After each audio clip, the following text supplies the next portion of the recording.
Welcome to One More Today. I'm Sophie, your pilot into the universe of Chinese. Let's continue exploring doublets. So yesterday we have person after another means follow. Today we have two female image over there. Two girls, specifically this is girls unmarried. They were before motherhood girls. And eventually, the scope, the exact definition, expand or shrink, it depends on how history, full of randomness, how the character develops. So in today's Chinese, this character, nu, was more generic woman, the female gender, including all life stages. All right, so two of them together, you would say, okay, yesterday is one guy follow another guy, okay? Today, what could it be? I couldn't be worse, okay? Two women, one next to another, side by side, all of a sudden creates quarrel. I mean, this mean girl vibe is just jumping at me. It's pronounced as nuán. I have to check out a dictionary because just by itself, it's nu. This doesn't sound like nu exactly, right? So I don't know. I have to check the dictionary. And what's more interesting is traditional Chinese, this nuán character written the same, but pronunciation changed. I think this is the first time I came across the phenomenon of simplified traditional used by different regions of this Chinese circle, and traditional supposedly got more connected to the language development, right? Because simplified was simplified on top of the traditional.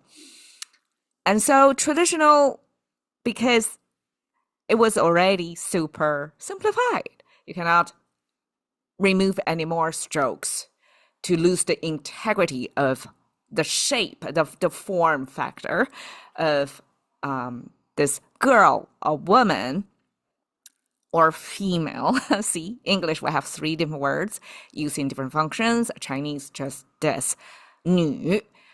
And if you look at, they are in the same shape. So there was no further simplification, and even compared with this 2,000 years ago Xushen dictionary, they look similar with some modification to make it easier for brush for writing, right? Ancient times is not ball pen. It was a later invention after the industrial age.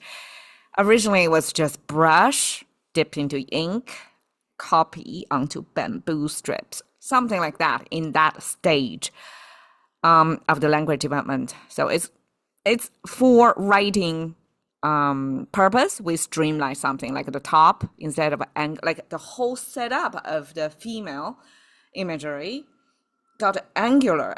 It's way more. It's almost like a helix spiral thing, like our DNA, right? It looks so complicated. It got many curvatures on it.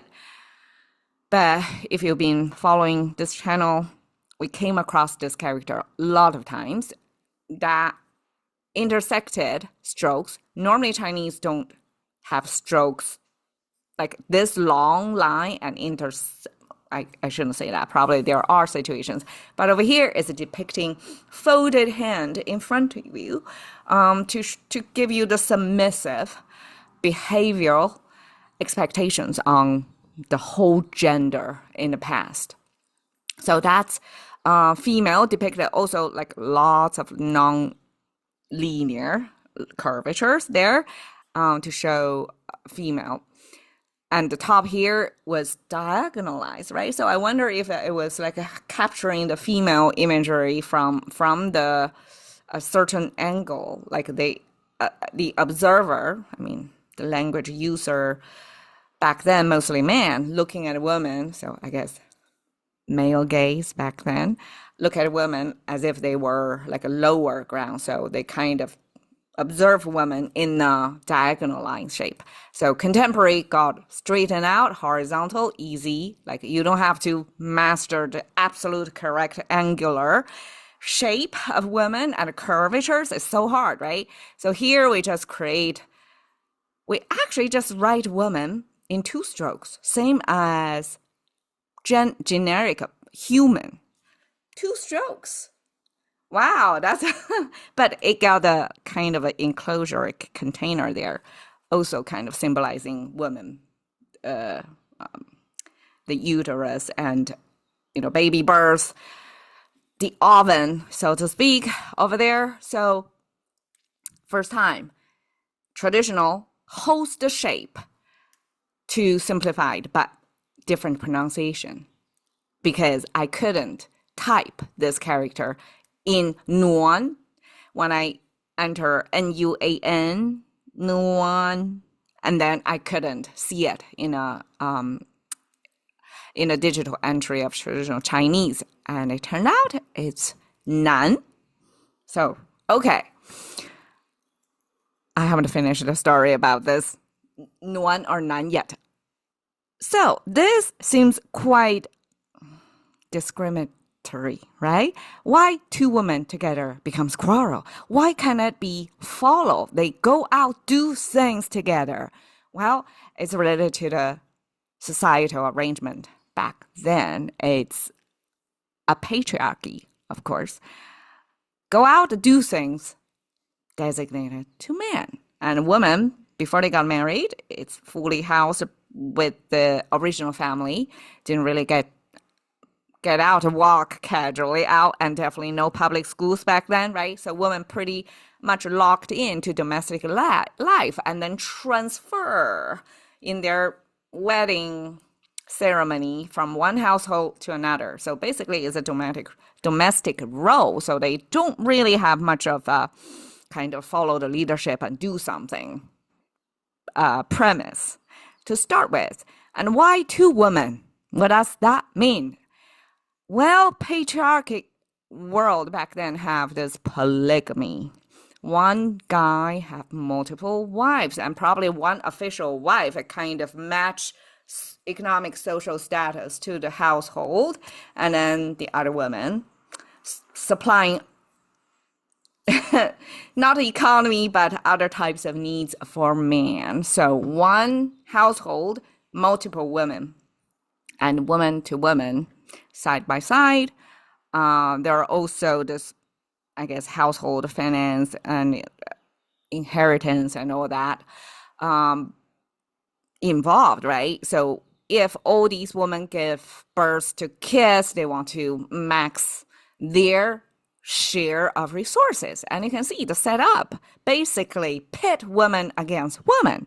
So a common depiction of this, I guess, the language user creator back then observed this phenomenon and just put woman next to woman, and all guys would know what that means. And when thousands of years later, it's just monogamy world majority for majority of us, it's really hard to see what, I mean, it definitely is not a lesbian situation, right?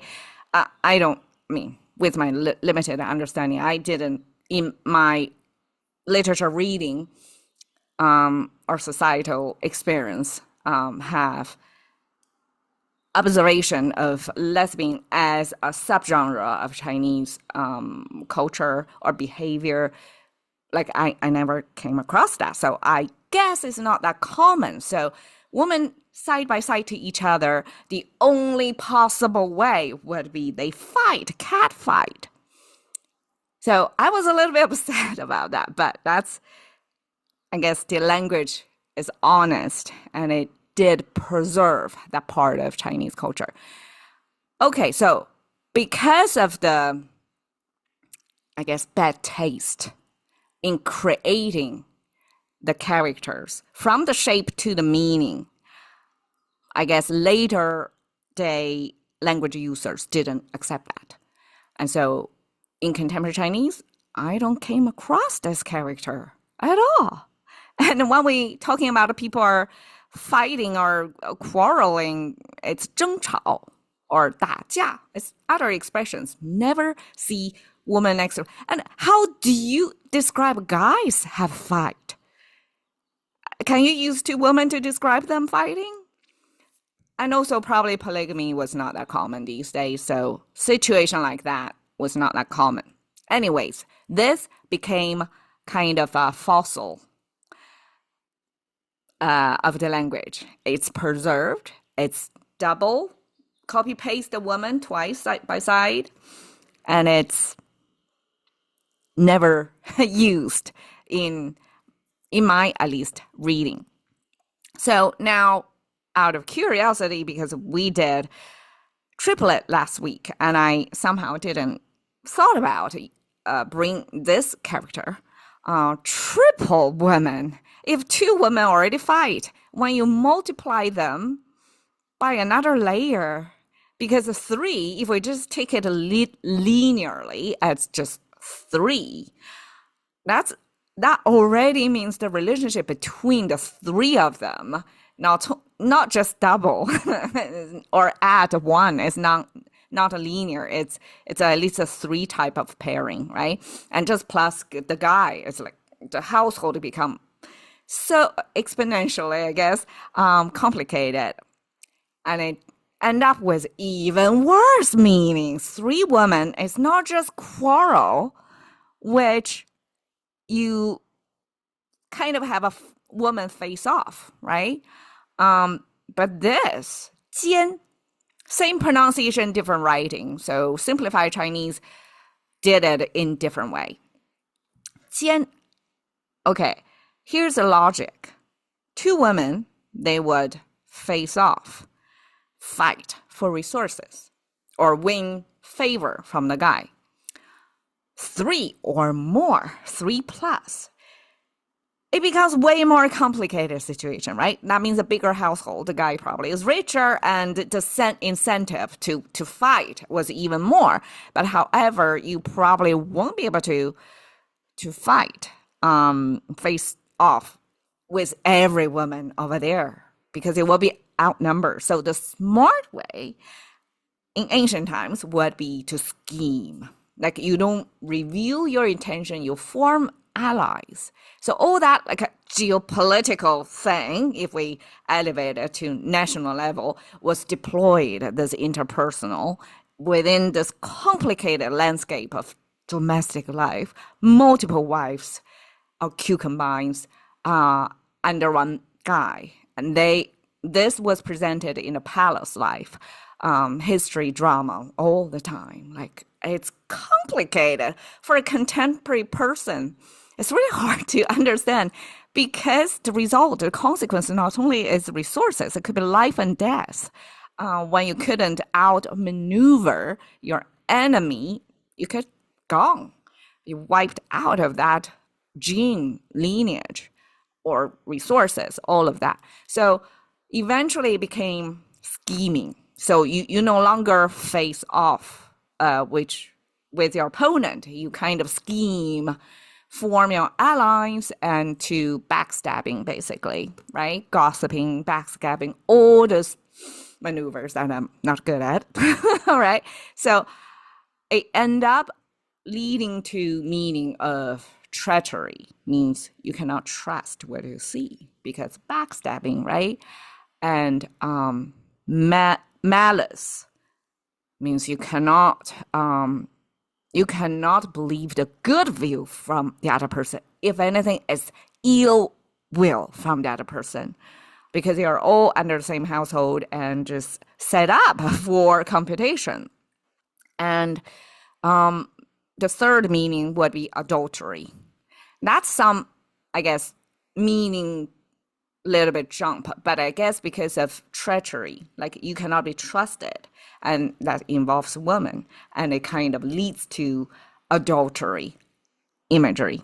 Okay, so 3 women becomes adultery. That's a little bit hard jump over there, but that complicated household, really bad situation leads them to that. It doesn't mean the gender itself is bad. It's in that historical context. They were put almost like what's it called? It's a kind of a survival game, they put in an isolated island and they have to survive, right? Is it a hunger game? Kind of like that. Okay.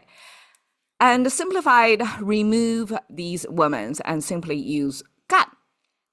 Gat means to fight, or it's a weapon, ancient times, like a staff, right? With some sharp things attached to the end.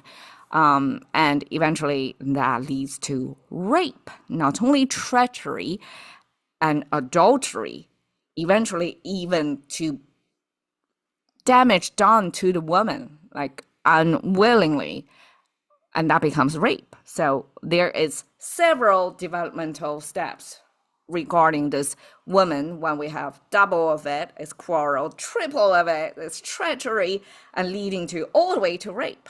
Okay.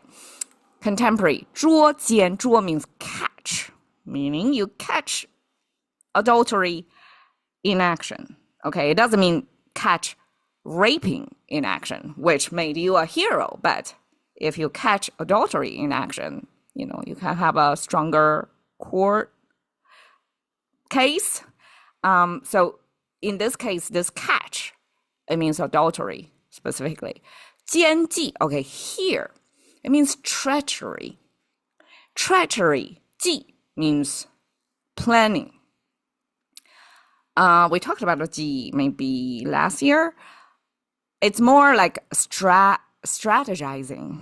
But however, 奸, because this female figure carried this behind the door or inside your mind, you don't share with people, that you hold malice, you have some scheming ideas, and all that kind of shady thoughts when it's strategized based on that. That's 奸计. It's definitely a negative term.